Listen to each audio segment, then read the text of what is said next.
વરસાદના એક મોટા બ્રેક બાદ રાજ્યભરમાં ફરી એકવાર વરસાદી માહોલ છવાયો છે. બંગાળની ખાડીની અંદર એક સિસ્ટમ સક્રિય બની છે. ત્યારે આ સિસ્ટમ કેટલી મજબૂત છે અને તે ગુજરાતમાં કેટલી અસર કરશે તે જાણવાનો પ્રયત્ન કરીશું. આપણી સાથે જોડાયા છે વેધર એક્સપર્ટ પરેશ ગોસ્વામી. પહેલા તો બંગાળની ખાડીમાં જે સિસ્ટમ સક્રિય બની છે અને એ કેટલી મજબૂત છે અને ક્યારથી મૂવમેન્ટ કરશે અને તેની અસર ગુજરાતમાં કેવી રહેશે તેના પર શું કહેશો? ચોક્કસથી જોવા જઈએ તો અત્યારે બંગાળની ખાડીની અંદર એક ખૂબ મજબૂત સિસ્ટમ છે એ ડેવલપ થઈ ચૂકી છે. આમ તો ગત રાત્રે જ એ ડેવલપ થઈ ચૂકી હતી અને આજે 13 તારીખના રોજ ધીમે ધીમે હવે એની મુવમેન્ટ થવાનું ચાલુ થઈ ગયું છે.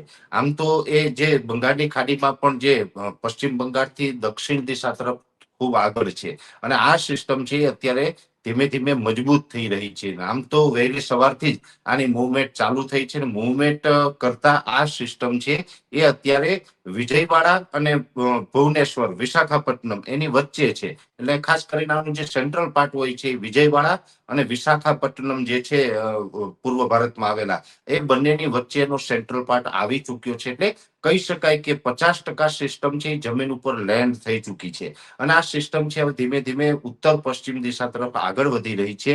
એટલે ઉત્તર પશ્ચિમ દિશા તરફ આગળ વધી રહી છે એટલે અત્યારે અમારું એવું અનુમાન છે કે લગભગ 16 ઓગસ્ટ 2025 ના રોજ આ સિસ્ટમ છે એ ગુજરાત ઉપર આવી જશે. પણ ખાસ જોવાનું એ છે કે અત્યારે ભલે એ સિસ્ટમ છે એ સાયક્લોનિક સર્ક્યુલેશનના સ્વરૂપમાં છે પણ આગળ આવતા સિસ્ટમ છે એ થોડીક વધુ મજબૂત બને તેવું એક અનુમાન છે. એનું ટેકનિકલ કારણ છે કે બંગાળની ખાડીની અંદર આમ તો ચોમાસું ચાલુ થયું ત્યારથી જ એક કરંટ જોવા મળી રહ્યો છે. બંગાળની ખાડીની અંદર એક પછી એક સિસ્ટમો બની રહી છે. પણ ઓગસ્ટ મહિનાના જે શરૂઆતના દિવસ હતા જે 10-12 દિવસ માટે આપણે કોઈ જ સિસ્ટમ બની ન હતી.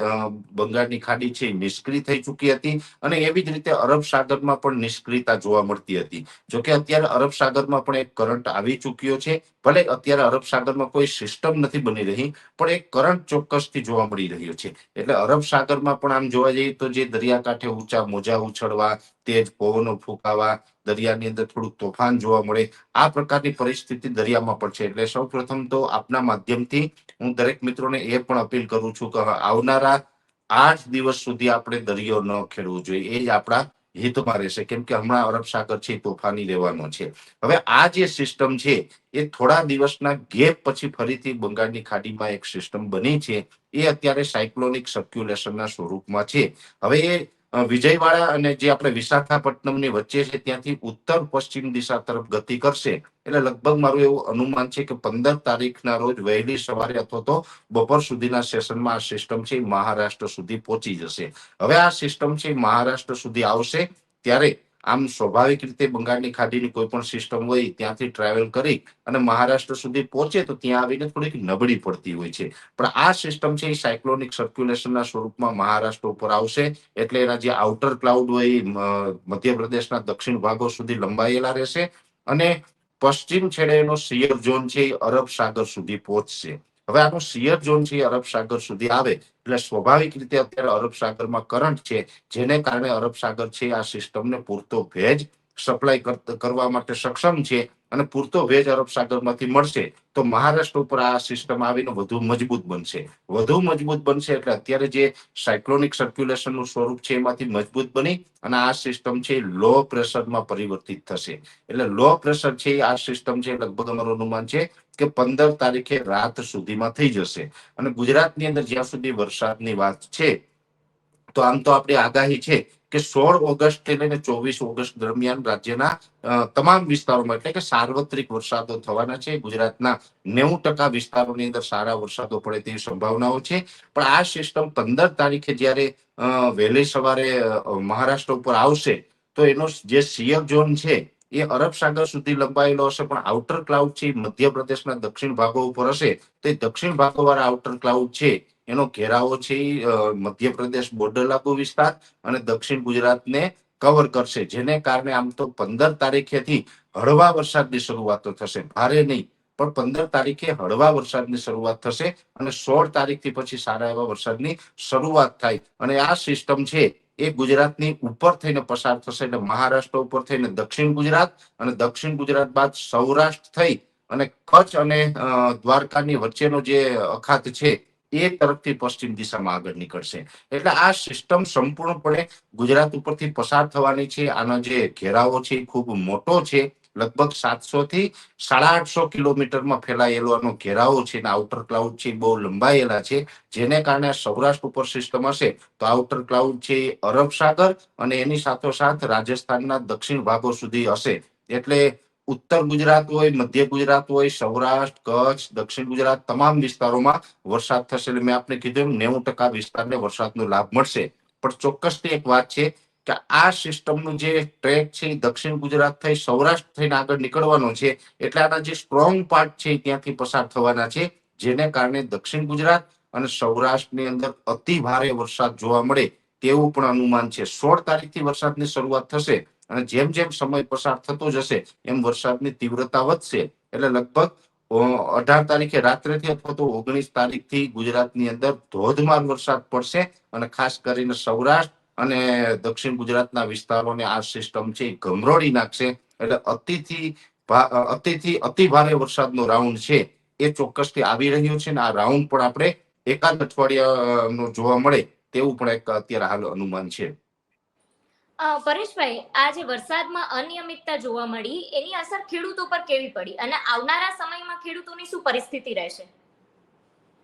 અત્યારે જોવા જઈએ તો વરસાદની અનિયમિતતાને કારણે પહેલા તો એક પિયત આપવું પડ્યું છે. જે અત્યારે ખરીફ પાક ઉભેલો છે અને વરસાદ આમ તો ઘણા લાંબા સમયથી વિરામ લીધો હતો. જો કે અમારા વાર્ષિક કાર્યક્રમો હોય છે. અમે દર વર્ષે એપ્રિલ મહિનાની અંદર વાર્ષિક કાર્યક્રમ જે જાહેર કરીએ છીએ એ વાર્ષિક કાર્યક્રમની અંદર આપણે આ ગેપનો ઉલ્લેખ કરેલો હતો કે ઓગસ્ટ મહિનાના જે શરૂઆતના લગભગ 15 દિવસ એવા હશે કે જેમાં આપણે વરસાદની ખેંચ પડશે અને એપ્રિલ મહિનામાં જે અમારું અનુમાન હતું એ અત્યારે અહીંયા સાબિત પણ થયું છે.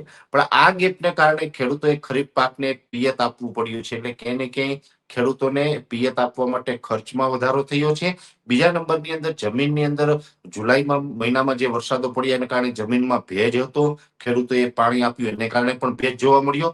મગફળી હોય કે કપાસ હોય, આમ તો મગફળી, કપાસ, સોયાબીન હોય, બીજા અન્ય જે પાકો છે તમામ પાકોના જે ખરીફ પાક તરીકે વાવેતર કરેલા છે એમાં પણ જે મગફળી છે તો મગફળીની અંદર તો વધારે પડતા ભેજ, મગફળીનો ગ્રોથ વધી ગયો હતો અને ઉપરથી પાછો તડકો પણ જોવા મળતો હતો. ગરમી હતી એટલે નીચે ભેજ હોય ઉપરથી ગરમી હોય અને મગફળીનો ગ્રોથ વધારે હોય એટલે જે ખેડૂતોને હવાનું સર્ક્યુલેશન થવું જોઈએ મગફળીની અંદર એ ના થઈ શકે, જેને કારણે એમાં ફ્યુઝેરિયમ નામની જે ફૂગ હોય છે એ ડેવલપ થઈ છે. એટલે ફ્યુઝેરિયમ ફૂગ છે એ ઘણી વખત મગફળીને નુકસાન કરતી હોય એટલે ખેડૂતોને એ પણ એક નુકસાની છે.